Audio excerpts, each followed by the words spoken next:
We wanted to try something different today. We're going to do a roundup type situation where we're just going to go over a bunch of stories that either didn't fit into a video or we didn't have time to record. Also, I'm going on vacation, and so we wanted something to throw in at the end of next week that, at the time of this recording, it would be the end of next week, that wouldn't be completely out of context because it'd be way too late.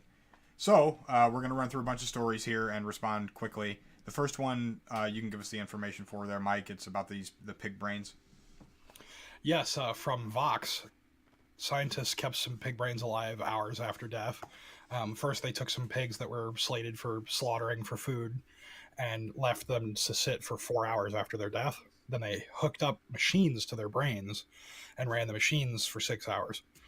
They noticed that what they were able to do is that normally when you die, your cells start to decay pretty much immediately, and you have all these various issues that come with that.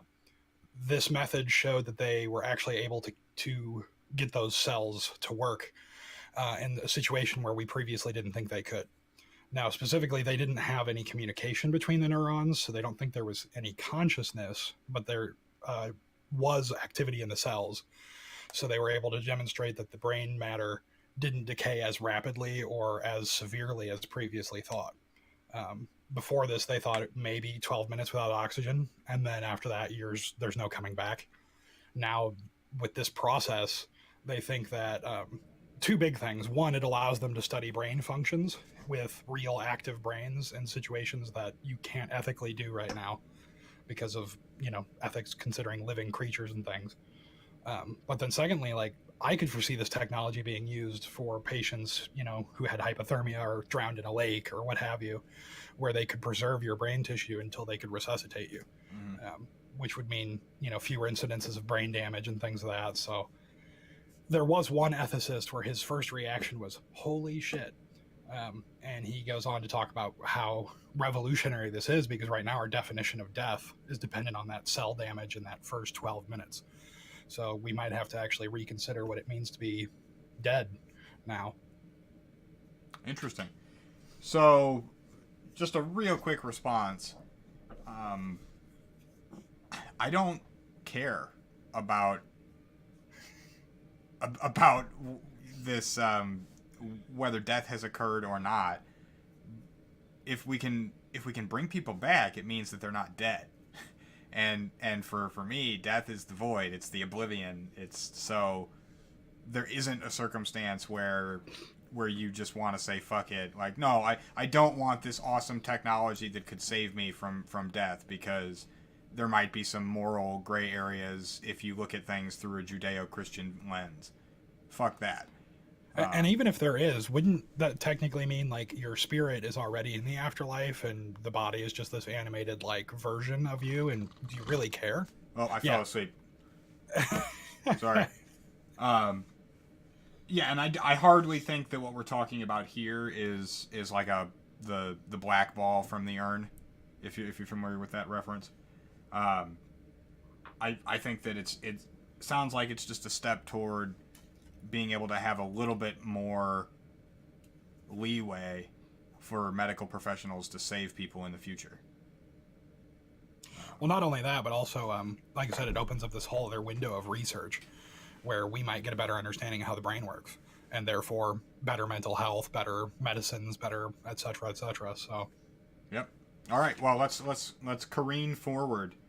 That's a cool story. This one's not nearly as cool. So, I saw this originally from a tweet from a professor of mine, and he was just saying basically that I guess most elementary schools now in lots of places in the country only have their libraries open for maybe 2 days a week, and they don't actually employ librarian teachers anymore. They only employ sort of library assistants, which I assume is either a lesser qualification or a different qualification entirely. And those people are normally being, having their time split between multiple schools. And now, of course, before we go any further, this is another one of those problems that even though people will say that it's not a big problem, you will notice that all the wealthy schools have their libraries open and have librarians. So we can just let's just agree, dear viewer, that this is another one of the problems of it's a class problem. And then we can move forward to talk about the nuance, which is we do not want libraries to be taken away from children for, I would argue, two main reasons. The first one is their general development. We know that libraries are important experientially as well as cognitively, and I hope I don't have to make the case for reading in general. I assume it's still sort of non-controversial to say that reading is important. That's the first reason that the libraries are important, but the other one is this is another move that effectively takes away access to information from the people that need information the most. And it's conditioning children not to seek out important knowledge from libraries because they make it by design difficult, and so you're going to have people who are less able and less willing to engage with libraries, and therefore are less likely to dissent and are less likely to have the research skills that might be necessary when one wants to go deeper into any specific issue. So do you have anything you want to throw in on that one?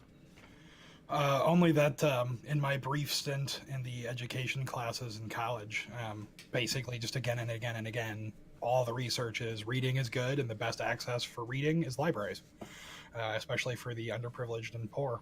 So all of what you said, just, yep, like it's undeniable that libraries are an important community resource and an important resource for children. Yeah, it's a terrible story. I was naive, I guess, on this. I thought that libraries for kids was still just an issue that transcended politics, budgets. I was totally just assuming that every elementary school had a full-time librarian and that students could check out books whenever they needed to. I assumed this was equally just like universal. They would have a gymnasium, they would have a cafeteria, they would have a library. I didn't think these were modular parts that, well, maybe we have it, maybe we fucking don't. I thought this was just, you weren't actually a school unless you had a library and a librarian. I did not realize that this was something that they were slowly fucking chopping up. And they frame it a lot of times as though it's these terrible decisions that have to be made, but we underfund the schools and we overfund sports. And the result of that is that we think that what's happening is that there's just no money to make these good decisions, when in reality it's just the money goes to the wrong part altogether of the school, and so therefore you end up in situations where students don't have access to information.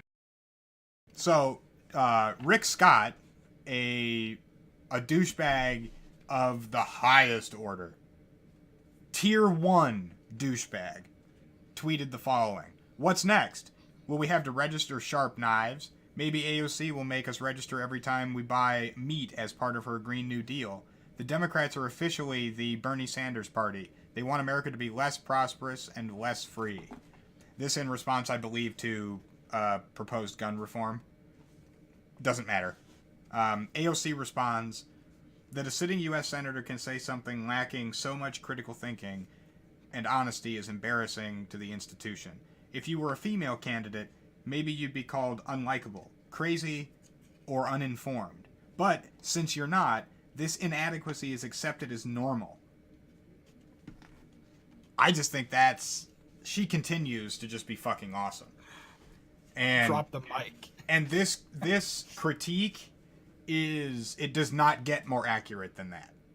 That's the critique on this score, is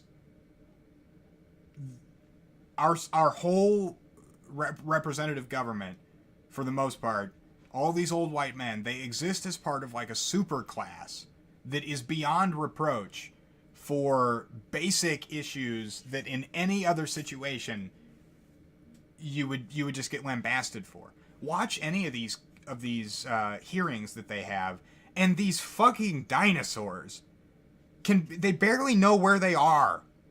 And you can see them. They have aides that are a third their age, who they're constantly having to ask information from because they don't know what the fuck they're doing. And now they have Twitter, and what she does here is just completely unmask less prosperous and less free. What the fuck does that even mean? You just made that up. You just made that shit up. He's uninformed. He's a hack. You want to add anything to that? Just hollow buzzwords. No, I've had a lot more opportunity of late to watch some of these people, and I'd heard the names in the past, but when you see them on TV, like, I literally thought one person, he looked like Anthony Hopkins from Silence of the Lambs when he was wearing someone else's face. Yeah. It's just no blood. And I was like, is that a fake face? But nope, this is terrifying old age that he's just decrepit and falling apart and looks like the Thing from the Crypt.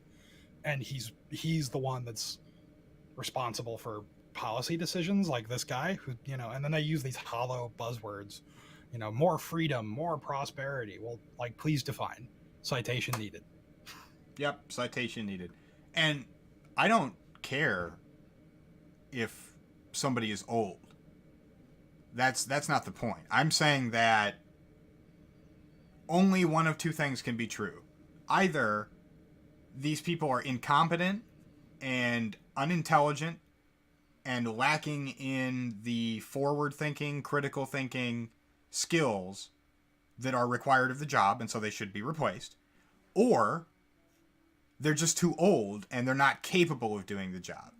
Like, they don't have enough mental acuity or just general youthfulness and spryness of the mind to do the job anymore, and so they have to resort to these types of tactics. And in either way, they should be removed from office. I don't care if it sounds calloused. This is not the type of job where we should be giving so many fucking charity seats to great grandpa. It's just not. Somebody posted a thing the other day on my Facebook about if you're railing against old white men so much, why do you want to vote for an old white man, aka Bernie Sanders?